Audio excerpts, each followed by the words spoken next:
Here's a number that should bother you more than it does. Women now make up the majority of new doctors, the majority of new lawyers, most new pharmacists and veterinarians.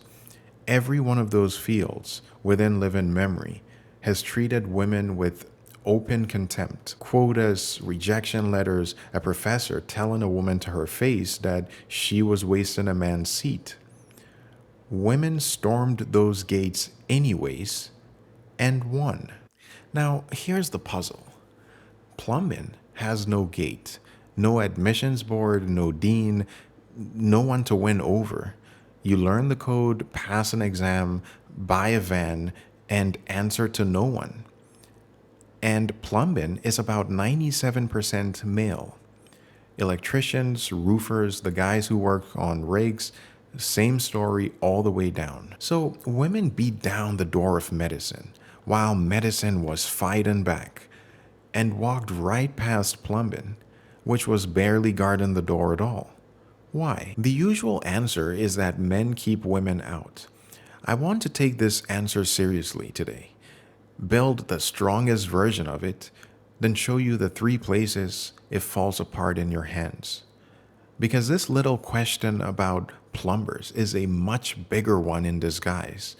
It's about what we are allowed to say when men and women simply choose differently. The strongest case against me. Here's the argument at full strength.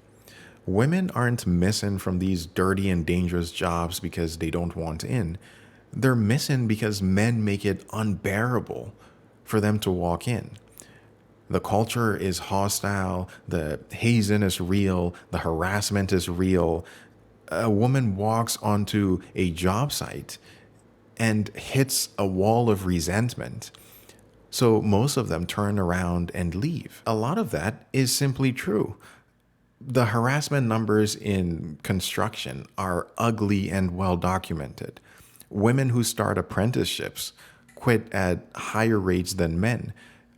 I'm not going to sit here and tell you that the trades roll out the welcome mat because they don't. That's not the question. The question is whether the hostility explains the gap, whether it's a dam holding back a reservoir of would-be plumbers who would come flooding in the second it cracks. And that claim makes a prediction you can test. If men are the bouncers, keeping eager women out, there should be a crowd at the door. The door is empty. So look at the door. If exclusion were the story, you would see demand backed up behind it. Women applying for apprenticeships in droves, then getting filtered out the moment they hit the crew. High interest going in and bodies dropping out after contact. But that's not what you find. The pipeline isn't clogged, it's dry. Women are a sliver of those who even apply before any foreman has laid eyes on them. And it starts earlier than that. There's a finding in psychology about as sturdy as they come.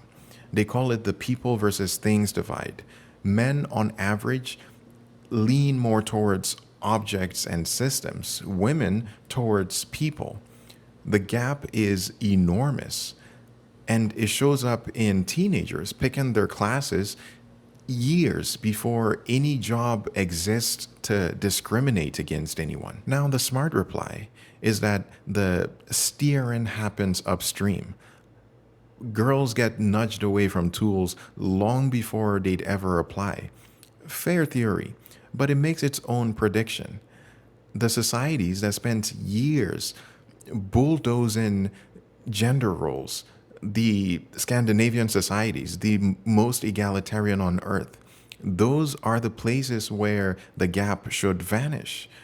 Instead, it widens. It doesn't even stay the same. They call it the gender equality paradox. The freer the country, the more men and women drift apart in what they choose. Take the pressure off, and people don't converge. They scatter toward what they actually want. The escape hatch nobody took. But here's the piece I've never gotten a good answer to. Think about what a gatekeeper needs. He needs a gate, A hiring manager can reject you, a crew can freeze you out, a union hall can sit on your paperwork for a year. Now, picture a plumber who works for herself, her own truck, her own clients, her own name on the door. Where's the gatekeeper? There isn't one. The licensing board just hands you an exam. It doesn't check your chromosomes.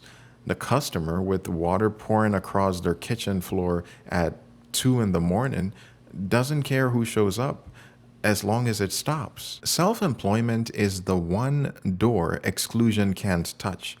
So if millions of women who wanted this work were being fenced out of this job, that is exactly where the dammed up demand should burst through. And here's what everyone misses: that 97% figure already counts the self employed.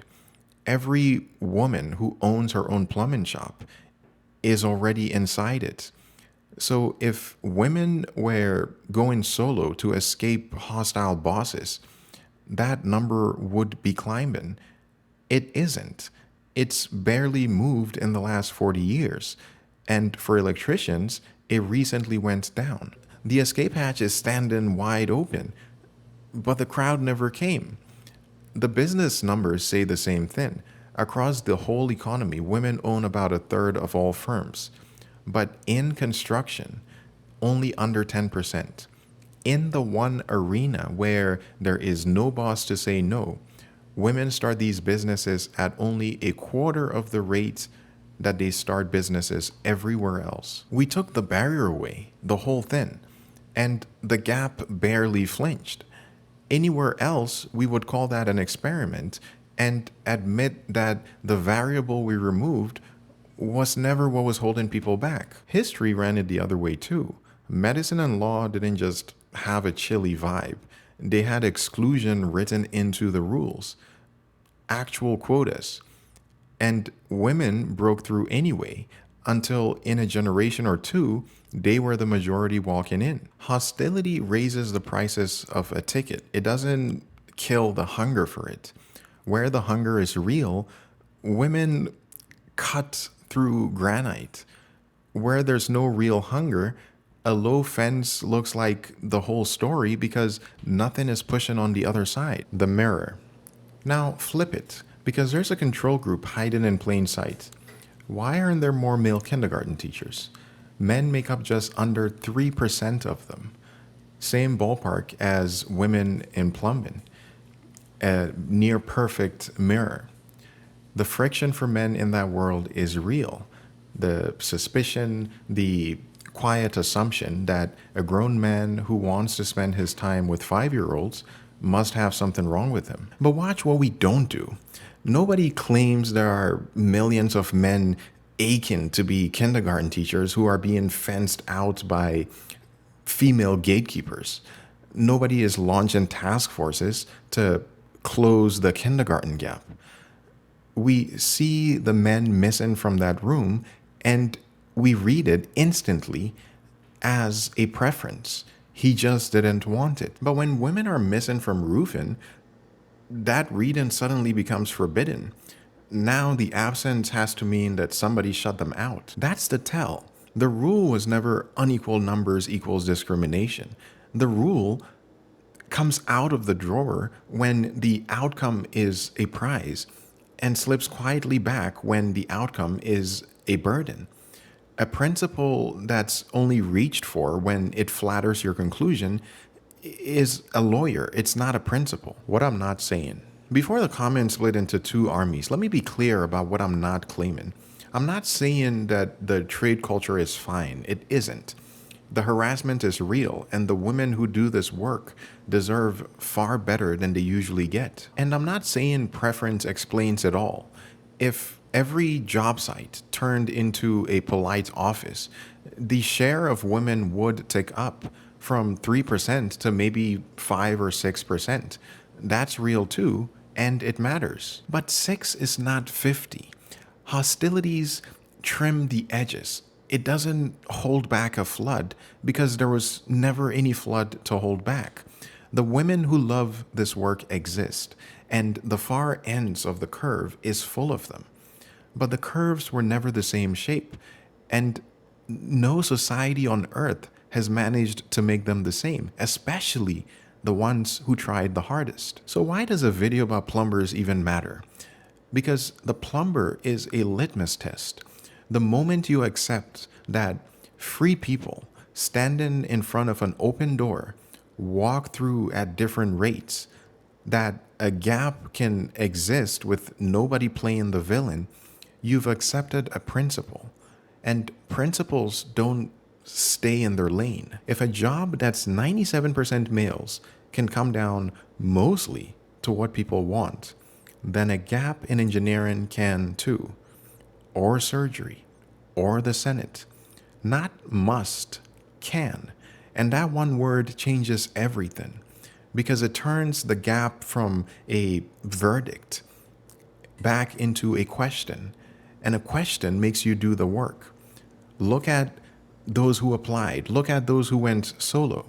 Instead of counting heads and calling that proof. Equal dignity all the way around. Equal opportunity all the way around. Every door open. And then the part that takes some nerve. You let free people surprise you with what they walk toward. The water finds its own level. Our job was to tear down the dam. It was never to carve a channel and tell the water where to run.